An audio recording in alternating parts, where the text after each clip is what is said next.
সাল্লাল্লাহু আলাইহি ওয়াসাল্লাম সর্বদা একটা দোয়া করতেন যাতে তিনি বিনয়ী থাকেন।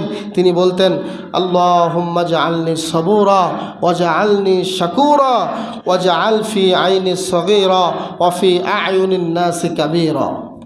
চারটি দোয়া করতেন।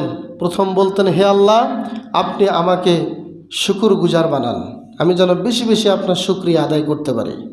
ওয়াজআলনি সাবুরা, আমাকে ধৈর্যশীল বানান, মানুষ যত কিছুই বলুক আমি যেন ধৈর্য ধরতে পারি। ওয়াজআল ফি আইনি সগীরা, আমি যেন আমার চোখে আমাকে বড় করে না দেখি, আমি যেন আমাকে নিজেকে ছোটই মনে করি সবসময়, আমি যেন বিনয়ী থাকি, আমি যেন নিজেকে কখনো বড় মনে না করি। ওয়াজআল ফি আইনি সগীরা, আর মানুষের চোখে যেন আমি বড় থাকি। সুবহানাল্লাহ।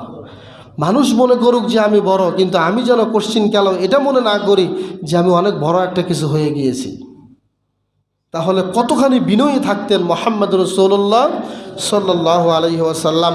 এই জন্য বিশ্বনবী আরও বলেছেন, মান তাওয়াযা লিল্লাহ, যে আল্লাহর জন্য বিনয়ী হলো, যে আল্লাহর জন্য নম্র হলো, যে আল্লাহর জন্য বিনয়ী হলো, রফাহুল্লাহ, আল্লাহ তাকে আরও উপরে উঠাইয়া দেন। সুবহানাল্লাহ। কেউ যদি মুসলিম পরিচিতি রক্ষার জন্য নিজে যদি বিনয়ী হয়, তাহলে আল্লাহ তার সম্মান বাড়াইয়া দেন নাকি কমাইয়া দেন? আরও বাড়ায়।